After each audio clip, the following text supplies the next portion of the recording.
존경하는 270만 경북도민 여러분, 안녕하십니까? 경주 출신 국민의힘 농수산위원회 소속 최덕기 의원입니다. 본 의원에게 도정 질문의 기회를 주신 배한철 의장님을 비롯한 선배 동료 의원 여러분께 감사드립니다. 오늘 본회의에 참석하신 이철우 도지사님과 임종식 교육관님을 비롯한 공직자 여러분, 그동안 노고에 감사드립니다. 먼저 이철우 도지사님께 질문하겠습니다. 도지사님 발언 들어 나와주시기 바랍니다. 지사님, 먼저 농업 대전환을 위한 농업 예산 정액 부분에 대해서 질문 드리도록 하겠습니다. 먼저 옛날 기억을 하나 좀 되새겨 볼까 합니다. 혹시 WTO 체제가 언제 출범하신지 기억하십니까?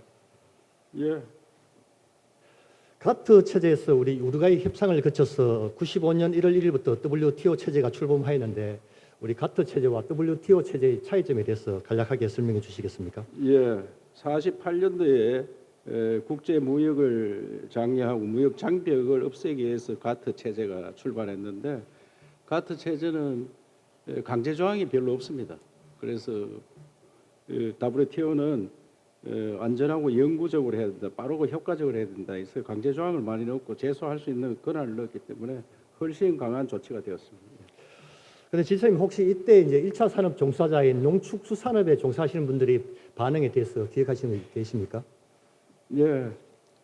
우리나라는 그 의원님이 도시보다 농촌이 살기 어렵다 이 말씀을 하시려고 하는 것 같은데 사실 이때만 해도 도시 농촌이 거의 차이가 없었습니다. 그래서 지금 한 20년 지나고 30년 가까이 되니까 도시 근로자 비해서 농촌이 지금 한 70% 정도 소득이 격감이, 그전에 한 95% 수준이었는데 이제 그 부분보다 이제 예. 우리 WTO 체제로 가면서 값싸고 다양한 수입 농산물이 들어오게 되면은 우리 이제 지역 농산물을 재배하는 농가의 피해가 예상된다. 그렇게 해서 우리 재배 농가들이 극심한 이렇게 반대를 하신 건 기억하십니까? 물론 그때 뭐 반대해서 우리 농민이 가서 자살도 하고 그러면 심하게 반대를 했었는데요.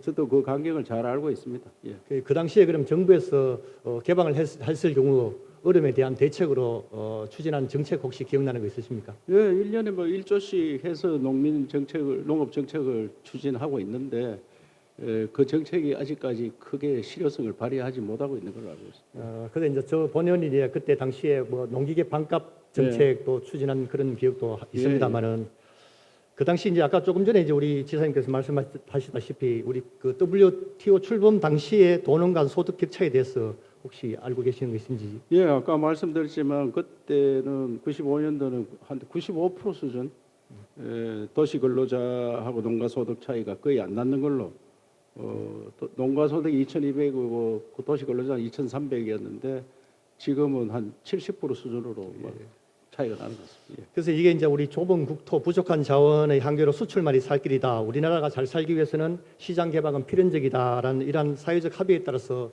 농민들이 반대에도 불구하고 우리가 WTO에 가입하였고 그 이후에도 한칠레, 한미, FTA 등 59개국 21건의 자유무역협정이 체결되었고 이를 토대로 우리나라는 10대 무역 강국이 되었다고 보는데 동의하십니까? 예. 근데 이제 의원님, 이 도민들도 듣고 계시니까 이 WTO 때문에 우리가 사실상 무역이 많이 돼서 10대 강국이 되었는 거 틀림없습니다. 그런데 농촌이 발전이 그만큼 못 따라갔거든요. 나라 전체 규모는 많이 커졌는데 농촌 발전이 더 됐습니다. 그래서 저는 이 농촌을 새롭게 바꾸는 일을 해야 된다 이렇게 생각하고 있습니다. 예, 그렇게 하는데 동의합니다. 동의하는데 근데 지사님 그 금방 말씀하신 부분하고 좀 차이 나는 부분에 대해서 제가 질문을 드리면은 중앙 정부도 지금 이제 그때 당시의 약속과는 달리 지금 계속해서 전체 예산 대비 농업 예산이 줄어들고 있는 상황입니다. 자료를 보시면은 그때 당시 총 지출 대비해서 3.4%에서 지금 2.7% 정도로 줄어들고 있는 경향이 있습니다. 여기에 대한 우리 지사님 생각은 어떠십니까? 농업 예산이 이제 전체 예산에 비해서 좀 줄어들었다 하면 나라 규모가 커지면서 농업은 사실상 우리 농업은 경쟁력이 없이 지켜왔는데 제가 볼 때는 경쟁력을 키우는 일이 더 중요합니다. 그래서 이런 말씀드리면 어떨지 모르지만은 쌀 농사 짓는데 우리가 총 매출이 한 6조 5천억 되는데 정부 지원이 5조가 넘습니다. 그렇기 때문에 새로운 방향을 설정할 때가 되었다고 생각하기 때문에 우리가 농업을 재검토하고 농민이 도시 근로자를 잘 사는 나라 만드는데 우리 경북에서 앞장서 보자 하는 게 제 생각이고 그거를 적극 한번 추진해 보겠습니다.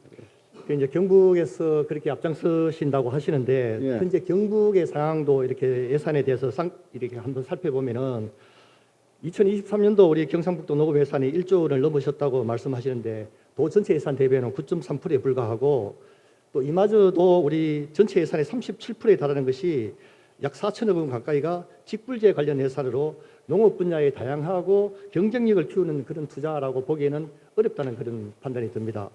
최근 10년 연간 평균 예산 증가율을 보더라도 우리 도 전체 예산은 6.7%가 증가했는데 비해서 농업 관련 예산은 5.4%에 그치고 있습니다. 여기에 대한 우리 지사님 생각은 어떻습니까? 우리 경북도가 총 GDP가 한 110조 되거든요. 110조 되는데 농업 부분은 한 5%밖에 안 됩니다, 사실. 농업 부분은. 그런데 예산은 우리가 한 10% 됩니다. 아까 뭐 9.3%라고 했는데 그건 특별 회계를 포함하면 그렇고 일반 회계, 농업 예산은 일반 회계가 대부분이거든요. 일반 회계가 10%가 넘으면 10.7%대가 있습니다. 그래서 저는 이 농업을 완전히 바꾸겠다. 내년부터 예산도 많이 들어갈 겁니다, 사실. 들어가서 지금 농가 소득을 제 생각에 한 2배 올릴 수 있습니다. 얼마 전에 제가 네덜란드 다녀왔는데 이걸 우리 도민들께 좀 알려야 됩니다. 네덜란드는 우리 농토가 비슷합니다. 그거가 우리보다 한 10만 헥타 더 많은데 1년에 수출해서 380억 불을 흑자를 내고 우리나라는 360억 불 적자를 내고 있습니다. 왜 그러냐면 생산성이 뒤집니다, 우리가. 그 왜 소규모로 농사를 짓습니다. 그래서 대규모화하고 과학화, 디지털화, 그다음에 기계화 이걸 해야 됩니다. 그래서 지금 시장 군수님들한테 전부 대규모화로 가는데 농자 경영 법칙에 따라서 땅을 팔거나 거래를 하는 건 아니고 자기가 지주를 주주로 만드는 농사는 직접 짓되 경영은 기술자들이 와서 하는 그래서 한 2배 이상 소득 올리는 그런 작업을 해야 됩니다. 그 도지사님 말씀에 전적으로 동의하고 저희 농수산위원회에서도 이번에 이제 네덜란드에 이수를 다녀왔습니다만은 거기에서 이제 네덜란드 쪽에서 하시는 얘기 중에 일부분이 예전에 1950년도에 네덜란드는 농업 예산이 도시민 예산 소득의 30% 정도였는데 지금은 거의 같이 갔다. 거기에 대해서는 그동안에 네덜란드는 농업에 대한 투자를 과감하게 시행을 했다. 이런 얘기를 들었습니다. 그래서 저는 우리 대한민국이 그다음에 경상북도가 농업에 대한 투자가 조금 부족하지 않았나 하는 이런 부분에 있어서 제가 말씀을 드렸고 의원님 말씀을 세계 들어서 예산도 훨씬 높이고 농업을 산업으로 봐야 됩니다. 산업을. 네, 그래서 이제 산업에 투자하듯이 그렇게 하겠습니다. 예.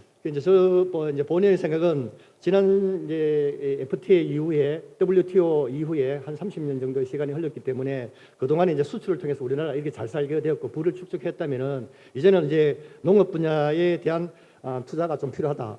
바꿔 말하면은 현재 우리 수입 의무 물량이 연간 40만 톤에 이르고 있습니다. 과연 이것이 없었더라도 우리 농민들이 이렇게 힘들까? 예를 들어서 호주나 미국산 수입 소고기가 수입되지 않는다면은 우리 한우 농가가 이렇게 힘들까? 이런 생각은 분명히 가질 수 있지 않습니까? 예, 그것도 뭐 적극 검토해야 됩니다. 예. 그래서 이제는 우리가 1차 산업에 대한 이런 보답을 할 시간이라고 생각하는데 지사님 혹시 교육세에 대해서 알고 계십니까? 예. 그 이제 우리 본인이 알고 있기는 이제 교육세의 출발은 당시 이제 교육이 너무 낙후되어 있어서 의무 교육 제도를 도입해야 되고 그 의무 제도 도입을 위해서 재원 확보가 중요하다. 그래서 1958년부터 의무 교육을 위해서 교육세를 도입하였고 그것이 또한 우리나라에 이렇게 경제 발전을 이루는 첫수익이 되었다. 예. 동의하십니까? 예. 예. 이제 그런 의미에서 우리 이제 지금 현재 3만 5천 4만 불 되는 소득이 5만 불, 6만 불로 선진국으로 가기 위해서는 우리 농업 분야의 소득이 증가돼야 되는 데는 분명히 동의하시지 않습니까? 농업 소득 2배 올라가야 됩니다. 예. 그래서 본의원이 현재 10%에 머물고 있는 농업 예산을 우리 교육세처럼 공식적으로 지사님께서 앞으로 15%까지는 만들겠다. 뭐 이런 약속해 줄 수 있으십니까? 뭐 검토를 하겠습니다. 예. 예, 매년 당장 제가 액수를 몇 프로 딱 하는 거는 그런데 매년 좀 올리도록 그래 하겠습니다.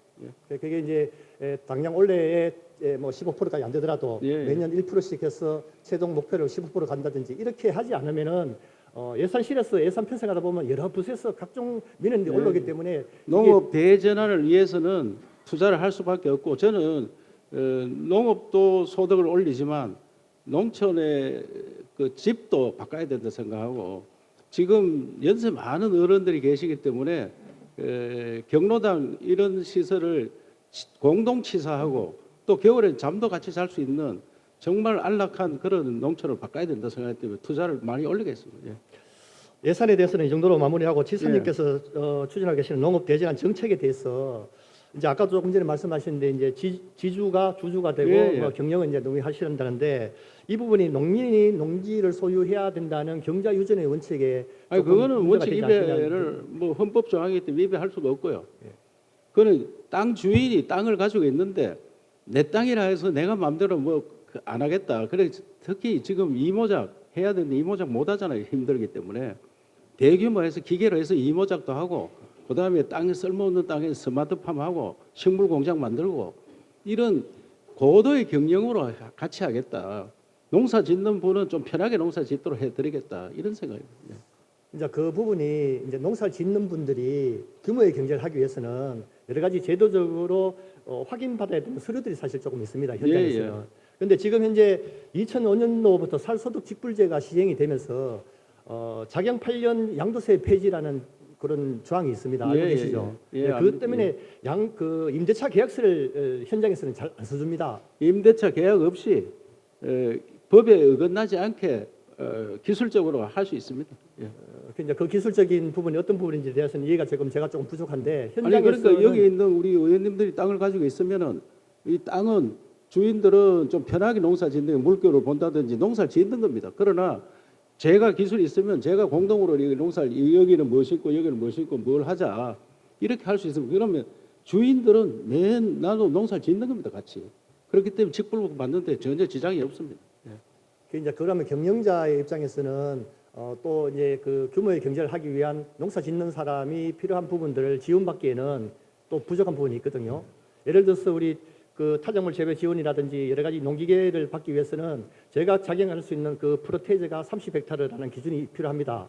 근데 임대차 계약을 안 해주면은 이 30헥타를 맞출지 못하면은 정부 지원을 받을 수가 없습니다. 지자체에. 그거는 뭐 제가 우리 그 도에서 전문가들하고 그 학자들하고 다 연구팀을 꾸려놨기 때문에 걱정 안 하셔도 그 부분에 대한 추후에 설명과 같이 논의하는 그런 장이 필요하다고 생각되고 의원님들하고 현장에 가서 같이 논의 한번 했으면 좋겠습니다. 그런데 이제 이 부분이 제일 현장에서 제일 우려가 되는 부분인데 2005년도 살소득 직불제 이전에는 이런 작용에 대한 부분들을 주위 사람들의 인정으로 받아줬거든요. 근데 지금 서류상을 하다 보니 이런 문제가 생기는데 1년만 지나놓고 보면은 직불금 필요 없을 겁니다.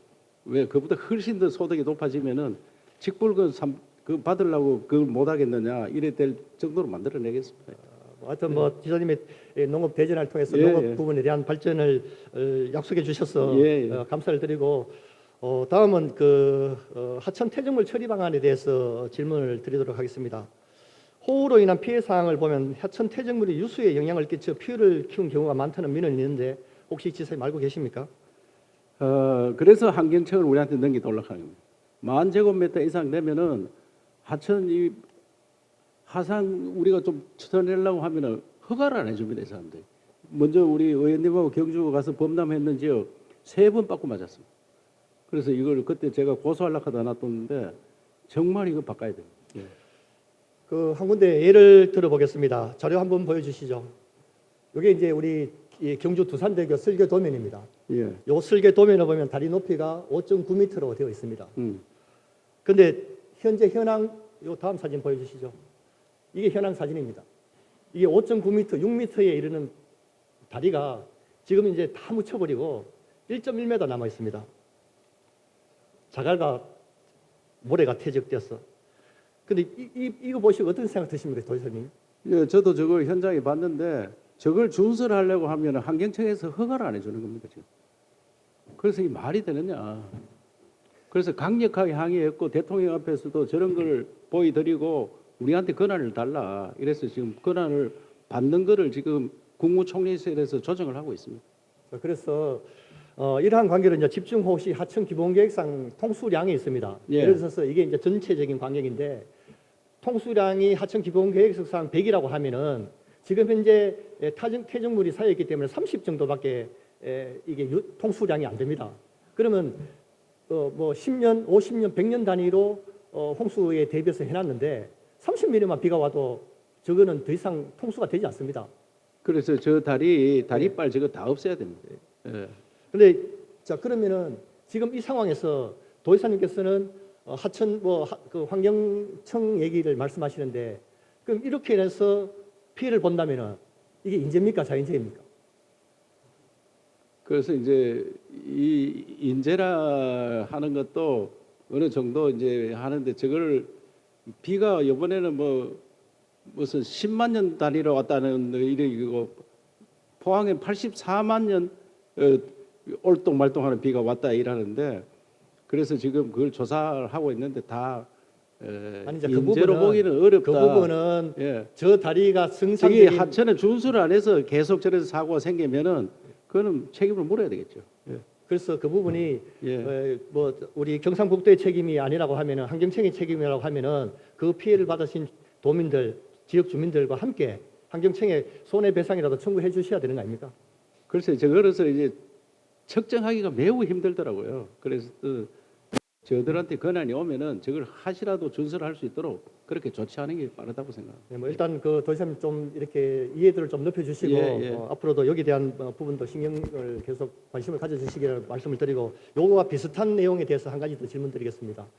다음 질문입니다. 우리 도로를 개설하면서 배수로 및 배수관을 만들면서 교각 하부 기둥을 설치한 경우 집중호우 시 이것이 뉴스에 지장을 주어서 피해를 입은 민원이 많은데 알고 계십니까? 예, 저도 뭐 현장에서 많이 봤습니다. 옛날에 기술이 없어서 저렇게 만들었는데 지금은 교량이 20m까지는 저 기둥 없이 만들 수 있습니다. 예. 그렇죠. 예. 그런데 지금 이제 이 하천의 경우 예. 이제 20m까지 만들게 되면 저 기둥이 하나도 없어지거든요. 예, 예. 그런데 지금 현재 저 시설물이 이상이 없다는 이유만으로 피해를 계속 입어도 개체를 하지 않으면은 저 주변 옆에 있는 주변은 20mm, 30mm 비가 와도 피해를 봅니다. 거기에 대해서는 저기 대부분 우리 지방 예산가 해야 되는데 예산이 허락하는 한 저 빨리 개선하도록 그래 하겠습니다. 예. 이제 그럼 예산이 허락하는 한이라고 말씀하셨는데 예. 그럼 저기 올해까지 이제 2번 피해를 입었거든요. 예. 그럼 내년에 또 피해를 입는다면 그건 재해입니까? 인재입니까? 글쎄 저기 이제 이 나라 돈이 없는데 저걸 다 당장 고치 달라. 그 어려운 거 아닙니까? 빚내 가지고 하든지 해야 되는데 하여튼 검토하겠습니다. 2번씩 낳는 데는 우선적으로 먼저 처리하겠습니다. 그래서 예. 거기에 대한 뭐 적어도 5개년 계획 아니면 이게 대해서는 언제까지 어떻게 해주겠다는 계획 정도는 예. 해주셔야 주변에 있는 지역 주민들이 조금 더 편안한 마음을 가질 수 있지 저 2번 않겠냐. 피해 받는 저 지역에 대해서는 빨리 개선하도록 제가 이제 예를 들었는 거는 요게 이제 자료 화면은 요 부분인데 이런 예. 곳이 몇 군데가 있습니다. 맞습니다. 아마 다른 우리 의원님들도 각 지역에 보면 이런 부분들이 아니 저도 많이 있을 우리 거라 돈에 저런 것이 굉장히 많습니다. 오래된 다리는 다 저기 나뭇가지가 걸리고 해가지고 사고가 나는데 예산을 좀 의원님들께서 좀 대폭 허락하셔가지고 저 개선하도록 그렇게 하겠습니다. 네, 도지사님의 끝없는 관심 예. 부탁드리면서 도지사님께 질문을 마치도록 하겠습니다. 예, 수고하셨습니다. 감사합니다. 예. 예, 다음은 건설 도시국장님께 질문하도록 하겠습니다. 건설 도시국장님 나와주시기 바랍니다. 건설도시국장 박동엽입니다. 예, 국장님, 우리 도시계획 입안을 하면서 우리 이제 비도시 지역에서 효율적인 토지 관리를 위해서 도시적으로 입안하시는 경우가 많이 있으시죠. 예, 많습니다. 예, 근데 그 도시지역으로 입안되면서 예를 들면 이제 관리지역으로 좀 포괄적으로 관리지역으로 되어 있다가 예, 이제 입안되면서 자연녹지로 진행이 되어서 자연 취락지구에 계시는 분들이 금폐율로 인해서 문제가 되고 있는 부분을 알고 계십니까? 예, 그 비도시 지역인 계획관리 지역에서 도시 지역인 자연녹지 지역으로 변경되면 건폐율이 40%에서 20% 하향되어 건축물 그 정축, 재건축 시 불편이 있다는 민원은 많이 알고 있습니다. 그렇죠. 그 이제 그러면은 예전부터 이제 자연 취락지구에는 예를 들면 한 100평 정도 집에서 뭐 이렇게 한 3, 40평 정도의 집을 가지고 계시다가 노후화가 되어서 개체를 하려고 하면은 이게 20%밖에 못 짓게 되어 있지 않습니까? 예. 그러면은 자연 녹지 지역이 보존이 목적입니까? 개발이 목적입니까? 자연 녹지는 도시 지역의 일부입니다. 도시 지역을 보존 성격이 좀 있습니다. 도시 그렇죠. 보존 성격이 확장을 많죠. 위해서 예. 도시 확장 무분별하게 확장을 막기 위해서 자연 녹지 지역을 일단 지정을 하고 있습니다. 그래서 그러면은 자연 녹지를 보존해야 되는데 네. 100평에 20평밖에 못 짓고 40평을 지으려고 하니까 그럼 100평을 더 훼손해야 되는 겁니다. 현재 상황이. 아닙니다. 저 20%밖에 안 됩니다. 그러니까 20%밖에 안 되니까 40평을 지으려고 하면은 예, 40%일 때는 100평만 하면 되지 않습니까? 예, 200평 돼야 됩니다. 200평이 돼야 되잖아요. 예. 그럼 자연 녹지 100평이 더 훼손돼야 되는 상황이거든요. 그렇게 하지 않으면은 자연 취락지구는 자동적으로 소멸되게 되어 있습니다. 노후화가 되면은. 이해되십니까? 이해됩니다. 예. 그런데 그래서 분명하게 자연 녹지 지역의 자연 취락지구의 부분에 대해서 우리가 자연이나 집단 취락지구로 지정을 하게 되면은 건폐율 40%까지 할 수 있는 그런 조항이 있지 않습니까? 예, 고래 의원님 말씀대로 자연 취락지구로 지정하여 하면 건축물 정축하고 재건축 문제 완전히 해결됩니다. 해결되는데 다만 그 취락지구는 진입도로 이제 상하수도 우리 공동 이용 시설 그 기반 시설 추진 계획이 접수돼야만이 그 지역을 자연 취락지구로 지정할 수 있습니다. 그러게 만약에 지정이 안 되면 그 기반 시설 정비가 안 되면 그 주거 환경이 불리하고 부동산 가격이 엄청나게 뛰어오릅니다. 그런 부작용이 많기 때문에 아주 섬세하게 도시 관리를 계획하고 있습니다. 아니면은 다시 비도시 지역으로 돌려주시면 안 됩니까? 그거는 1962년, 72년도에 외동 쪽에 그 도시가 확장되면서 그 지정했기 때문에 한번 도시지역으로 확장되면 그 지정하면 좀 바꾸기가 좀 곤란합니다. 왜냐하면 다른 부분에 또 용도 지역들이 있기 때문에 전체적으로 보고 결정해야 되기 때문에 하나하나 구분하는 건 좀 힘듭니다. 이런 지역이 돈에 꽤 많이 있으시죠? 돈에 지금 막 외동같이 막 일시적으로 확장했는 지역은 좀 있습니다.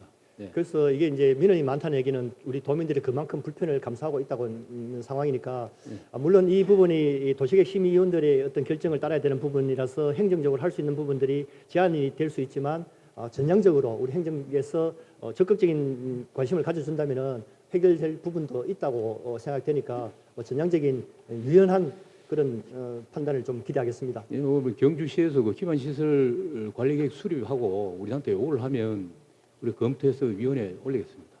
덧붙여서 한수원 주변 지역 우리 활성화를 위해서 한 가지 더 질문 드리도록 하겠습니다. 우리 한수원 본사가 이전한 지 수년이 지났지만 한수원 주변 지역이 보존녹지 지역으로 지정되어 있어서 일반 음식점 하나 없는 상황입니다. 자료화면을 보시면 아시겠지만 일부에서는 우리 조소적인 표현으로 절이라는 표현을 한수사라는 표현까지 쓰고 있는 그런 상황입니다. 한수원 직원들 또한 이렇게 손님들이 오시거나 하시면은 때때로 식당이 필요합니다만은 주변에 식당이 없어서 포기를 하거나 멀리 간포나 아니면 불국사까지 이동하는 그런 상황입니다. 뭐 정확한 자료는 없습니다만은 제가 한수원 직원들과 대화를 통해 보면은 법인세 실적만 알아봐도 충분히 어느 만큼 차이가 나는지에 대한 그런 얘기를 많이 하시는데 결국은 지역 경제 활성화에도 걸림돌이 되고 있던 것으로 이렇게 봅니다. 여기서 이제 우리 한수원 주변 지역의 용도 지구를 조금 적어도 보존 녹지에서 자연 녹지 지구 정도로만 풀어 주셔서 좀 개발할 수 있는 여지를 만들어 주실 의향은 없으신지요? 그 방금 그 의원님 말씀했다시피 보존 녹지로 하면 2종 근린 생활 시설이 일반 음식점을 개설할 수 없습니다. 없는데 보존 녹지에서 자연 녹지로 변경하면 뭐 식당, 카페, 뭐 근린 생활 시설을 할 수 있습니다. 전번에 2021년 그 7월달에 경주서 엄청나게 돌았습니다. 돌았는데 사실 그 승인해 준 건 2건 해줬습니다. 그게 한수원 앞에 한 12,000평 좀 되는데 42,000평방미터를 자연 녹지로 변경해 줬습니다. 했는데 지금까지 그 지역에 뭐 식당이나 카페나 무슨 행위를 한 게 하나도 없습니다. 그래서 그 방금 그 한수원 주변의 그 뒤에라든지 좌우측에 자연 녹지로 지금 당장 변경하는 힘들고 그 전체적인 개발 계획이라든지 그 방금 우리 그 자연 녹지로 해준 1단계에서 어느 정도 건물이 상업 부지가 들어오면 그때 해주는 게 맞지 싶습니다. 지금 만약에 과도하게 해줘버리면 주변의 부동산 가격이 일시에 또 상승하는 또 근데 아주 안 이제 좋은 현상이 그 나타납니다. 해지된 부분도 네. 이제 국장님 말씀에 의하면은 제가 이제 이렇게 좀 따로 말씀을 드리면은 이제 1년 6개월 정도 지났습니다. 그 고시가 예, 된 예, 이후에 예. 그 아직까지 그것을 개발해야 될 그런 준비라든지 그렇게 이 시간적 여유가 필요하기 때문에 오늘 이 시간을 가지고 판단한다는 것은 조금 무리인 것 같고 조금 지켜보시면 되겠습니다만은 한 가지 아쉬운 점은 그 당시 이 10,000제곱미터 이상을 풀 때에 주 도로 주변 이동이 되는 통로 부분 이 좀 포함이 됐어야 되는데 지금 이제 풀려 있는 부분들이 지역 주민들이 거기에 투자하기가 좀 상당히 어려운 그런 지역이 해지가 되어 있습니다.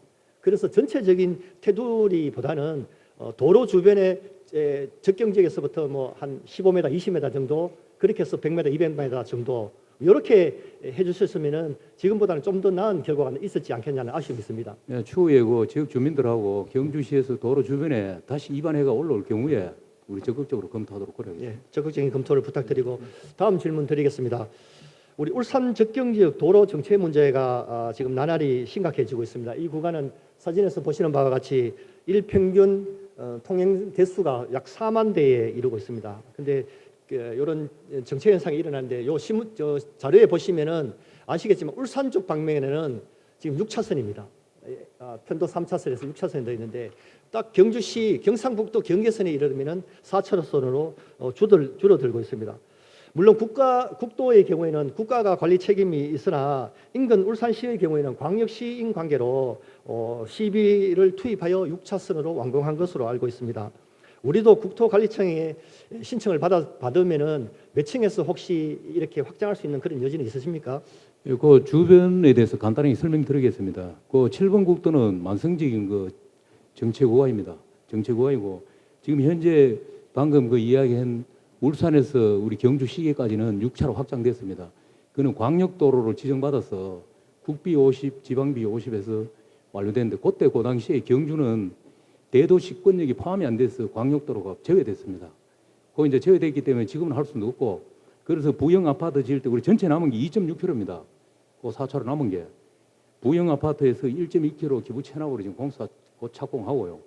그 1.5km는 저번에 7차 우리 병목 지점 교차로 개선 사업에 국토부에 굉장히 막 한 1년 동안 건의했는데 빠졌습니다. 그 구간이 이제 1.5km 전체 150억인데 지금 방금 이야기한 지방비 관계에 대해서는 지금 그 옆에 보면 한 2, 3km 주변에 농소 외동가이라고 국도 4차로 우회도로 지금 공사를 착공했습니다. 2020년도에.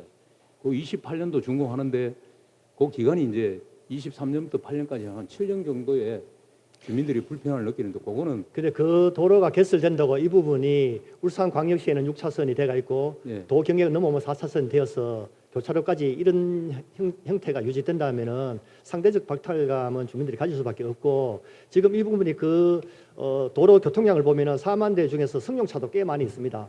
그러면 화물차는 그쪽으로 이동이 된다고 하더라도 승용차 부분은 해결이 되지 않는 부분이고 이제 이제 국장님 답변은 이제 제가 이런 말씀을 한번 드려보자 합니다. 지금 현재 외동업에는 중소기업이 약 1,000개 이상의 중소기업이 있고 한 2만 명 정도의 직원들이 하고 있는 그런 조그만한 기초업입니다. 그런데 1년에 혹시 도세로 세금 얼마 좀 거두어 가시는지 알고 계십니까? 그거하고 방금 그 자료는 봤는데 그한뭐 300억 예. 정도. 적게는 170억에서 많게는 250억, 5년 동안 1,000억이라는 도세를 받아갔습니다. 그 도세를 우리가 납부를 하게 되면은 기업의 경제 활성화는 중요합니다만 그러면 그 지역에 사는 주민들은 여러 가지 고통을 앓고 살고 있습니다. 교통의 문제는 정체 문제, 교통사고 위험 문제, 환경적으로는 분진, 소음, 악취 이런 불편을 겪고 있는 대가로 돈은 취등록세에 연간 200억에 가까운 돈을 받아가고 있다고 생각됩니다. 그러면은 도에서 행정력을 동원해서 그 지역 주민들의 어려움을 해결해 줘야 되는 것이 행정의 기초가 아니겠습니까? 예. 거기에 대한 답변을 드릴까요? 예. 이제 국도 7호선은 방금 이야기했다시피 그 옆에 우회도로가 28년에 준공하기 때문에 이게 국토부에서 중복 투자 논란이 있어서 오늘 제외됐습니다. 1.5km 제외됐는데 그 부분에 대해서는 6년간 주민들이 극심한 고통을 받으니까 경주시하고 우리 도에서 타당성 조사를 우선해서 그 7년간에 이 도로가 우회도로가 개통돼도 교통량이 6차로 교통이 나온다면 경주시 우리 도 국토하고 협의해가지고 재추진하는 걸로 한번 검토를 적극 검토. 전향적인 검토를 부탁드리고 좀 주제와가 벗어날 수 있는데 아까 이제 답변 중에 부영 아파트에서 일정 부분 해결하신다고 하셨는데 네. 그렇게 하면은 도에서 부영 아파트 개발 계획을 받아 주셔야 됩니다. 근데 지금 도에서 부영 아파트 개발 계획을 안 받아주고 계시지 않습니까? 지금 경주시에서는 그 부영 아파트 확장하는 걸로 고려 지금 받는 걸로 그래서 알고 부영할 있습니다. 준비가 다 됐습니다. 다 돼가 있고 수요도 지금 현재 약 700명 이상의 입주 수요도 있습니다. 근데 경주시가 전체적으로 미분양 아파트가 많다는 이유로 부영 아파트 받아주지 않고 있는 상황을 알고 있습니다. 그래서 이 부분도 1000여 개의 중소기업이 있는데 지금까지는 거주 시설이 없어서 대부분이 울산에서 거주를 하다가 출퇴근을 했는데 부영 아파트가 생기면서 약 6,000명 정도의 울산 시민들이 경주로 인구가 이동이 됐습니다. 출생으로 인한 인구 증가를 기대하기 어려운 시점에서 지금 인구를 유지하기 위해서 핑퐁 게임, 풍선 게임이죠. 뺏어올 수밖에 없는 상황인데 그게 큰 도움을 주고 있으니까 부영 아파트 3, 4단지에 대한 입안이 들어오면은 이 부분도 전향적으로 잘 판단해 주시기를 부탁드리겠습니다. 예, 알겠습니다. 예. 그 동경유 지역 도시가스 및 소형 LPG 보급 사업은 우리 그 뭐죠? 우리 동해안 전략산업국장님 나오셔서 답변 부탁드리겠습니다. 예, 도시국장님 수고하셨습니다.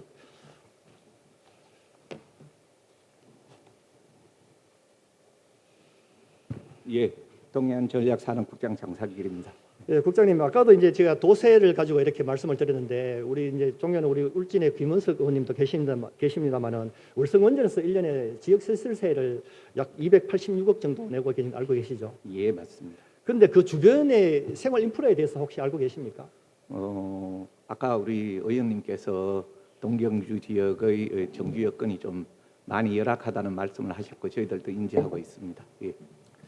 이제 국가 기반 산업인 원자력을 이렇게 잘 운영이 되려면 주민 수용성도 상당히 중요한 부분이라 생각되고 그 수용성을 이렇게 원활하게 진행하기 위해서는 주변 지역이 생활 인프라 구축이 상당히 중요하다. 동의하십니까? 예, 전적으로 동의합니다. 지금 우리 도가 이 자원시설세가 1년에 한 2022년 기준으로 한 1,503억 그 중에서 경주가 286억 그리고 울진이 486억을 해서 한 52%를 부담하고 있습니다. 우리 원전 발전 시설 수용해 주신 우리 경주 시민과 울진 국민들에게 이 자리를 빌어서 다시 한번 감사의 말씀을 드리고 거기에 맞춰서 저희들도 정주 환경 개선을 위해 최선을 다하도록 하겠습니다. 상하수도도 잘 되어지지 않습니다.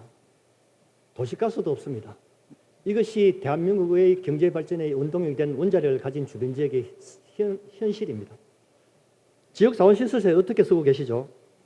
예, 지원 자원 시설세는 현재 거둬들인 액수 중에 65%는 해당 기초자치단체에 돌려드리고 그다음 35%를 가지고 각종 이 에너지 산업들을 하고 있습니다만 그 35%도 일단 해당 지역에 우선적으로 예를 들어서 경주 같은 경우는 무무대학 과학연구단지에 410억 원이라든가 중수로 해체 산업에 뭐 36억을 투입하는 등 해당 지역을 우선적으로 해서 현재 사용하고 있습니다. 예.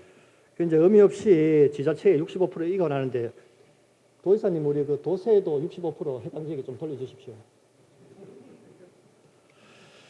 그 이제 우리 이제 도시가스 문제로 좀 돌아가 보면은 지금 원자력 혁신 연구단지가 지금 조성되고 있지 않습니까? 예, 맞습니다. 거기도 도시가스가 없으면은 진행이 상당히 어렵습니다. 예. 뭐 곧 조만간 발표됩니다만은 100% 확신을 할 수 없습니다만은 SMR 국가 산단 지금 발표 앞두고 있지 않습니까? 예, 맞습니다. 예, 거기가 만약에 지정이 된다면은 그 도시가스 없이는 그 국가 산단 운영할 수가 없습니다. 예. 그럼 지금쯤 우리 경상북도는 지자체와 협력을 해서 우리 울전에도 지금 수소 무슨 국가단지 하고 계시지 않습니까? 예. 그럼 지금 장기적으로 지금 해도 넣습니다. 지금 해도 설계 뜨고 발주하고 예산 만들면 넣습니다. 지금 하루 조석이 동경주 지역의 정주 환경 여건 개선, 도시가스 문제 해결에 적극 나서주기를 부탁드리겠습니다. 예, 답변해도 되겠습니까? 예.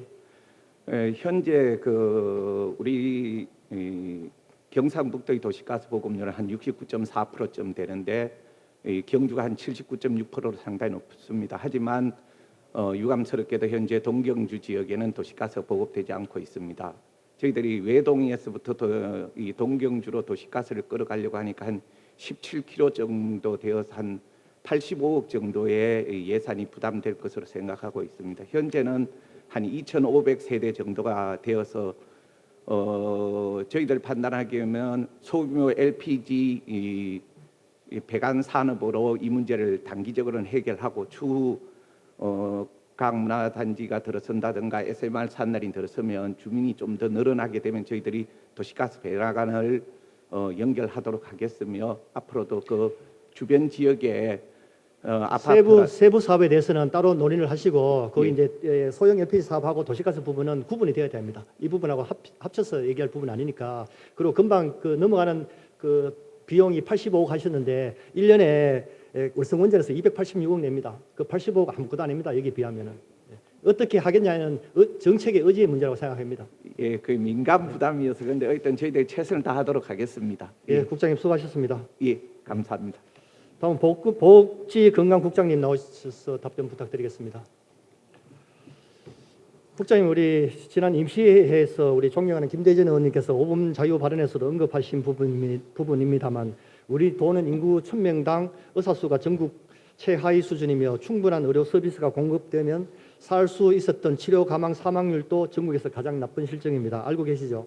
네, 그렇습니다. 실내로 같은 응급 환자가 서울 강남구와 경북 영양군에서 발생한다면 살 수 있는 확률은 3배가 넘게 차이가 난다고 합니다.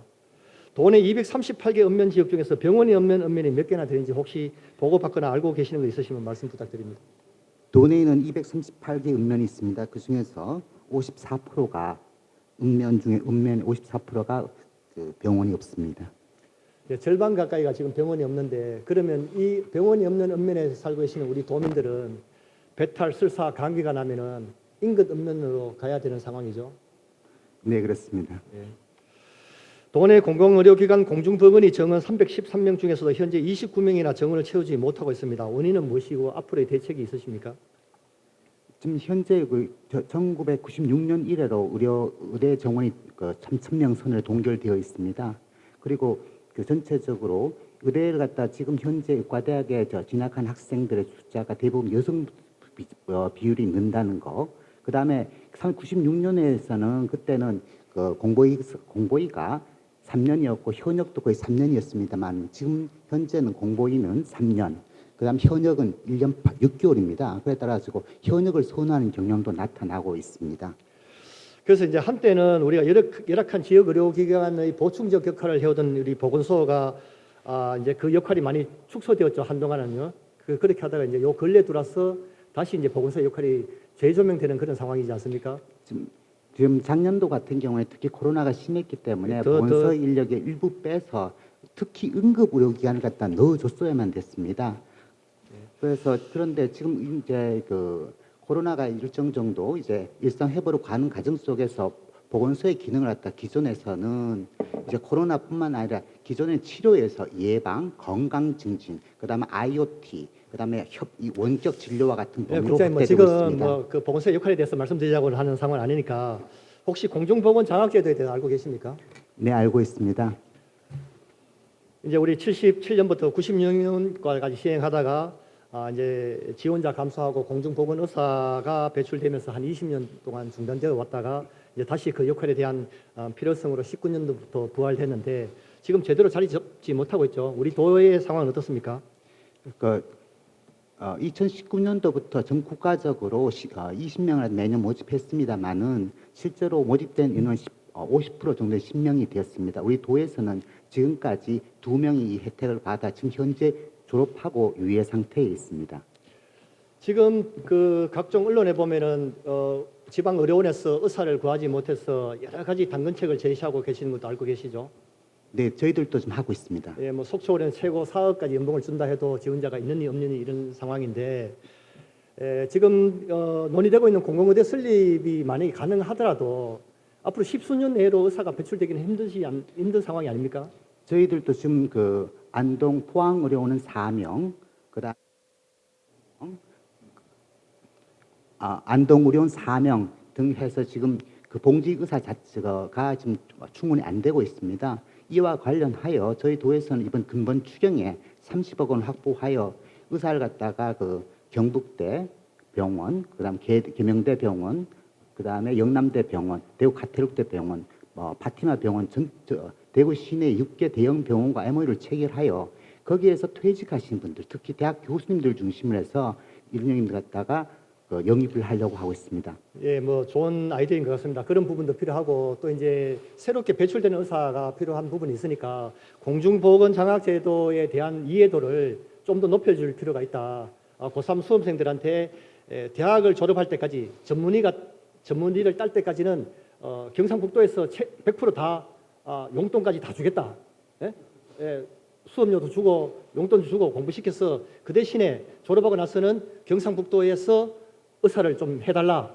이제 그 큰 테두리에 보면 공공의료 대학 설립하고 비슷하지 않습니까? 지금 이거 갖다 국립중앙의료원에서 실태 조사를 한 경우가 있는데 실제로 제도가 굉장히 부실하게 운영되고 있다. 그 지원해 주는 게 연간 1,600만 원입니다.